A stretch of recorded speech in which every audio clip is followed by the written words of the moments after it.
The former Prime Minister Paul Keating is with me in the Sydney studio. Good to see Mr Keating. Good to see you, Leigh. What do you think will happen if Australia does not increase the rate of superannuation contributions? But before we do that, let's go to the main report, the main point of the report, which has had little publicity. You see, the government released the report on the day they released the Afghanistan revelations. The point was not for the government not to have people focus on the central finding. They wanted the report to say that super was sort of in trouble, right? Here's the first line. The Australian retirement income system is effective, sound, and its costs are broadly sustainable. And the second line says, without compulsory superannuation, middle income earners would not save enough for retirement. So the report, there's the report, there it is, point one. In other words, the report, the review has confirmed the universality of superannuation, its compulsory nature, and of course the Libs hate that. You know, they wanted to bury it under the Afghanistan thing. You know, and well, it does. And of course, this is the point about a public broadcaster. All those people watching us tonight most people have got superannuation. Are often worried about it because of all the nonsense that's run in the newspapers. But here it is, the Australian retirement income is effective, sound, and its costs are broadly sustainable. Well, the rest of that sentence goes on to say, but the evidence suggests there are areas where the system can be improved. Oh, any system could be improved, of course, yeah. You mentioned, you know, the average person who might be watching tonight and thinking about their super. What would you say to an Australian who said to you, I get what you're saying about needing money for my retirement, but I need money right now because I've got rent to pay and I've got kids and it's my money, and why shouldn't I have it now if I want it and let later worry about later? Well, the answer is, the report gave the answer. They said for every 10,000 that was allowed out in the early release program, for someone in their 30s it costs them 100,000 later. So there's a tenfold increase in leaving it in because of the compounding. So now we're talking about the 0.5% goes, on 1 July goes from 9.5 to 10. The 0.5% is $8 a week, 2 cups of coffee. So for 2 cups of coffee, people are supposed to walk away from their future. And of course, the other thing the Libs are up to is in the report. I'll just read this to you. What they want people to do, they say this. If the SG rate remained at 9.5% and people made more efficient use of their retirement savings, many would have higher replacement rates than they would have under the 12% of SG at 12%. And what they mean by that is accessing home equity. So the idea is this, that you can do better than 9.5, you can just keep 9.5, you don't get 12, but you've got to eat your house. You've got to eat your own house by reverse mortgaging your house. But then this goes to a point, and let me ask you, is this what you originally had in mind when you designed it? People now tend to live off their investments, and when they die, they have their house or they have most of their super that they've kept, which they then pass on to their kids. Doesn't that bake in inequality? Because if you're rich, then you've got an asset to pass on your kids, but if you're poor and you actually have to run down your savings, then your kids get nothing. Well, look, I don't think you can blame the system. People have all sorts of choices.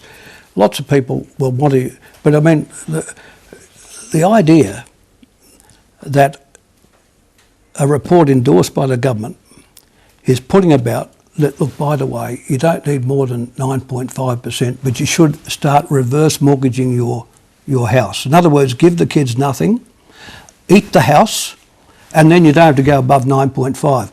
Now, just remember this, Leigh, there's been no increase in real wages for now 8 years. None.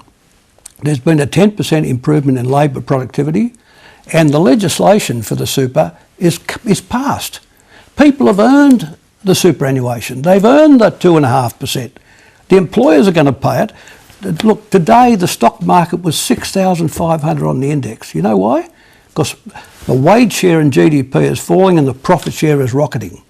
So that's why. Let me ask you to address the point that we heard the Reserve Bank Governor make, and that's made in this report too, which is that if you increase the rate of compulsory superannuation, it's going to result in lower wage growth. Just nonsense. Look, the Reserve Bank hasn't hit its inflation target in 10 years. It hasn't hit its wage target in 10 years. You know, and here they are, the height of them, up saying, oh, you know, if you know, you get an increase in wages. The argument runs, if you get an increase in super, you don't have it in wages. Okay, and if you don't have it in super, you do have it in wages. We've had no increase in superannuation since 2013, yet there's been no wage increases since 2013. I mean, it's the argument, in the long run, if you consume something and don't save and not consume, well, of course, you will have less consumption over, say, 30 or 40 years. But over a short period of time, this is just a misreading of current conditions. And the Reserve Bank, the reverse bank, I call them, because they always get things wrong. Where will the money come from to fund the extra increase in the superannuation rate? It'll come from the profit share of companies which have now banked 10 percentage points of labour productivity unpaid as wages since 2012. So working people have, through their efforts, lifted productivity by 10%. Not a cent of it has gone to wages, and that is now legislated 2.5, a quarter of the 10. So we're saying to the government, well, look, there's 10% the companies have sat on. Why don't they give a quarter back? So 2.5% back. What if $8 a week. If you had to make that case to business to say, well, here's the economic case for you to give less of your profits to shareholders and more of it to your workers, what's the case for them? The case is, look, Leigh, we've got a country now that's got no real wages growth, right? It's got no population growth. The China premium is falling to pieces. No Chinese tourists, no Chinese kids. And now the Chinese government's got these trade bans on. We've got two great assets in Australia left, iron ore and superannuation. And the government wants to kill the superannuation. You know, I mean, really. Can I just make this other point? And this is a really important point in the report. The report says that the call by the budget, the call by the pension system on the budget will be down to 15. I'll just get the number 15.3%. In France and Germany, it's 9%.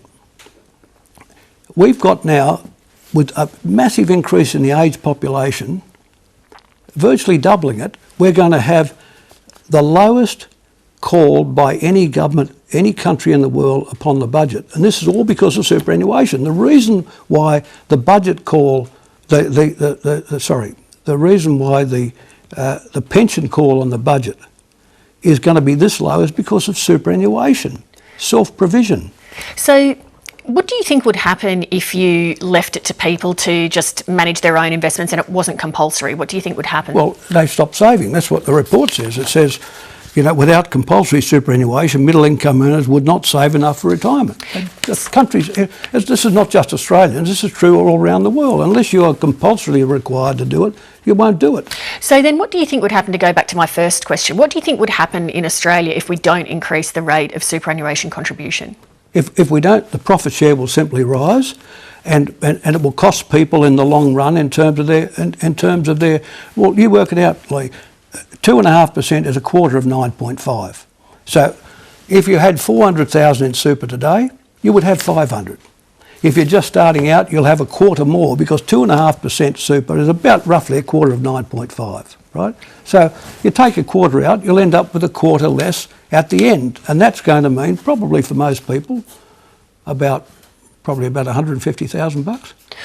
You mentioned before that you don't see, when you look at recent history in Australia, a relationship between superannuation and wages. What do you think is the answer to growing wages in Australia, which have been flat for so long? Well, the enterprise bargaining system I introduced lifted real wages by 20% in Australia, by 70%, I'm sorry, in Australia since 2000 and since 1996. It rose by that sum. But the enterprise bargaining system got mucked up by John Howard's work choices. You know, he went chasing after the safety net. That's women in retail, kids in shops. He wanted to knock them off, right? You know where that ended. He lost the government and lost his seat. The Gillard government came back with a response. I think that response is too legalistic. Enterprise bargaining doesn't work as it should do, as I designed it to do. And I think if we went back to that, we would find we would do that. But the other thing is, the Reserve Bank kept unemployment too high for too long through its policies. And as a consequence, we never had that fillip If you get unemployment down low, wages tend to rise. If unemployment is high, wages don't move as much. And because of its conservatism, the Reserve Bank kept unemployment higher for about a decade than needed. Do you think that the pandemic and the drastic change in economic circumstances that it's caused around the world give any rise to an argument for deferring an increase in the rate of superannuation contribution? None whatsoever, none. This is the first year since Governor Phillip came into Sydney Harbour that we hold more assets abroad than foreigners hold in us. The first year. We're unique. We're going to be, with Germany and Japan, a capital exporter for the first time in history. So it's a real measure of national resilience to be not having a begging bowl out funding your current account deficit.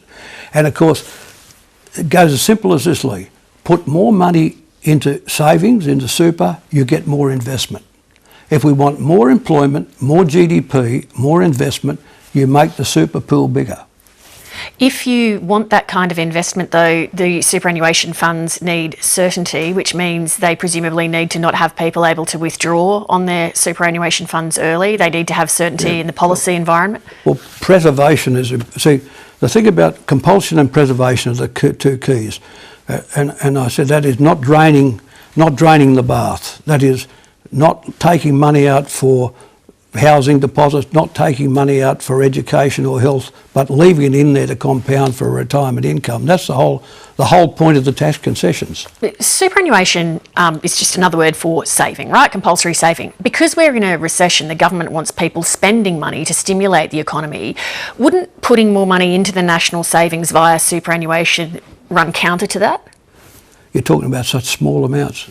Do you think $8 a week are going to upset the employment equation in Australia? I mean, half a percentage point is worth, for someone on about $65,000 to $70,000, $8 a week, 2 coffees. So, oh no, those 2 coffees are going to wreck us. You have those 2 coffees, we're all in trouble. You know, this is the rubbish the libs go on with. You know, have a look. By the way, just have a look at the old Fairfax newspapers today. It's replete with stories. The Sydney Morning Herald, the Age, the Financial Review, all trying to bag the 9.5%, but not any one of them reporting what I was able to say to you at the outset: the Australian retirement system is effective, sound, and its costs are broadly sustainable. Now, I'm not saying that's there because Peter Costello is the chairman of Channel 9. I don't know and can't say that he has an influence on the policy, but given that he's always knocked off super, knocked the 12% off in 1996 and encouraged hockey to knock it off in 2013, and would now be encouraging the current Treasurer to do the same, all I can say is, you know, if we could get some real editorial independence into broadsheet newspapers, or what used to be broadsheets, we'd be a mile in front. Mr. Keating, thank you for your time. Okay.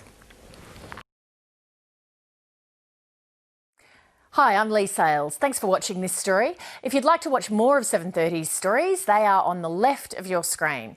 And tap on the button below to subscribe and get the latest from ABC News.